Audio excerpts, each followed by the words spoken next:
On August 12, 1961, a young East Berliner innocently borrowed a book from the American Memorial Library, which was located in West Berlin. She was unable to return the book for 28 years. Why? Because of the Berlin Wall, also known as the Iron Curtain, the barrier between East and West Berlin, a boundary marking the territories of the communist and capitalist worlds, an oppressive wall which destroyed the ordinary, everyday lives of the people living in Berlin.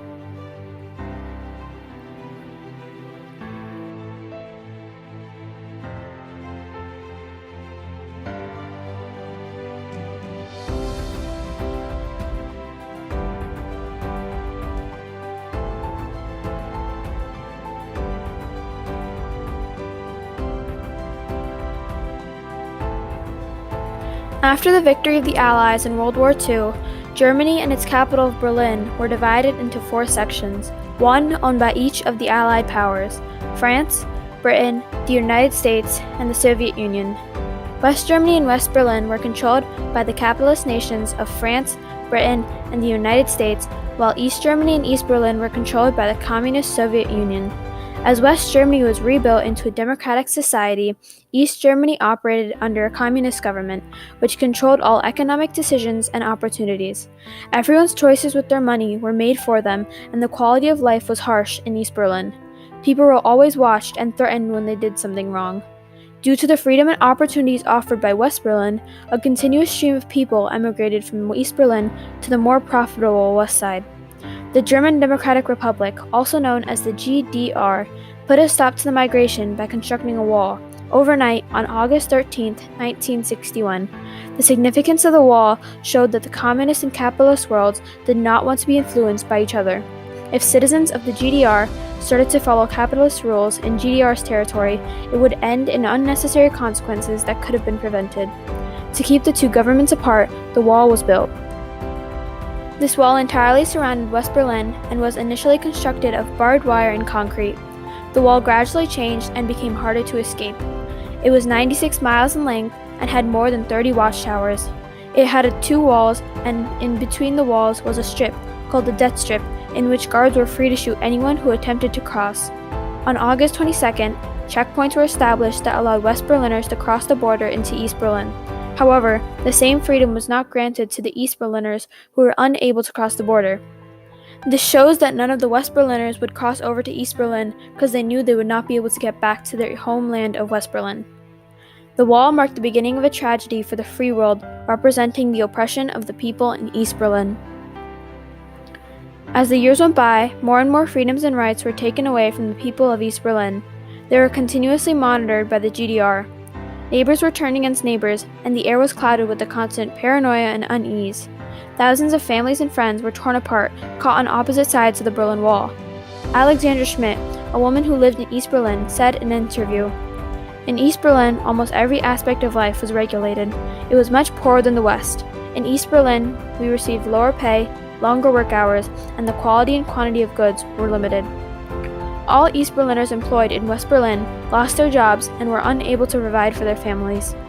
East Berlin's buildings had no color and the atmosphere was melancholy. The importance of these problems caused Berliners to want to leave East Berlin as they could see the color in West Berlin and sense the freedom. People did everything in their power that they could to cross the wall. Some tried to run straight through the barbed wire or climb the wall. Others even tried jumping over the wall from a high building. Many of these escape tactics failed, and more than 1,000 people were killed from 1961 to 1989 trying to cross the border from East Berlin to the West Side. The infamous story of Peter Fetcher, a young 18-year-old boy who was brutally shot by the East Berlin border guards and left to bleed out on the death strip, shows the horrific effects of the wall.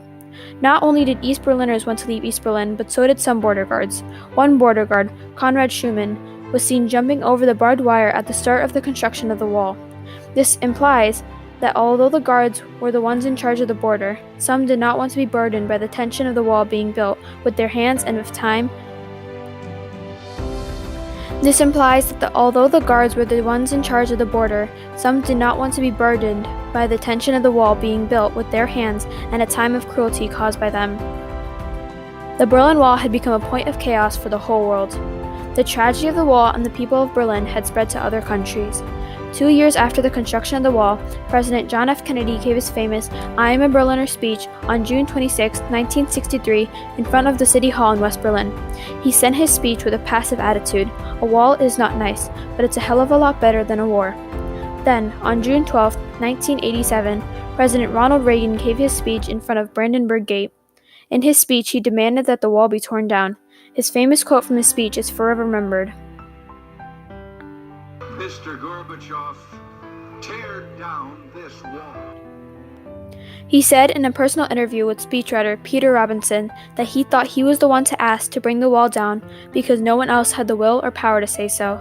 The significance of President Ronald Reagan asking for the wall to come down shows that the wall had created a problem not only for Berlin, but for the rest of the world, and was needed to speak out about the issue.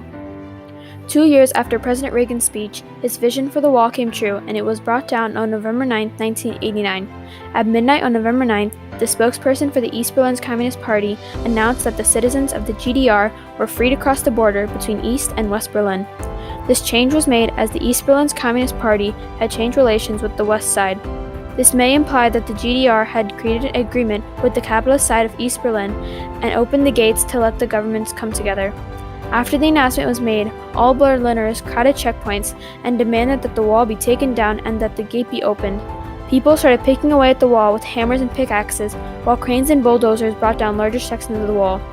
The destruction of the wall was a victory for the capitalist world, as it symbolized the freedom of the oppressed people of East Berlin, who were now embraced by capitalism and could pursue their own dreams.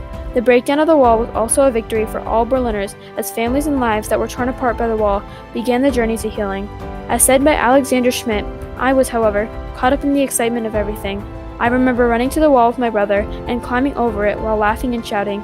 It was amazing seeing West Berlin after so long, and I immediately knew that the reunification of Germany had put hope for the future back into our people. This was the start of the reunification of Germany. In conclusion, this wall has completely impacted today's society. It stood as a symbol for the Cold War, and even today, the wall is preserved in museums and some places in Berlin, such as parks, memorials, and at Checkpoint Charlie. The Brandenburg Gate has stood through all the hardships and stands tall today without the Berlin Wall. Many pieces of the wall have been painted on by professional artists to represent the Berlin Wall symbolism.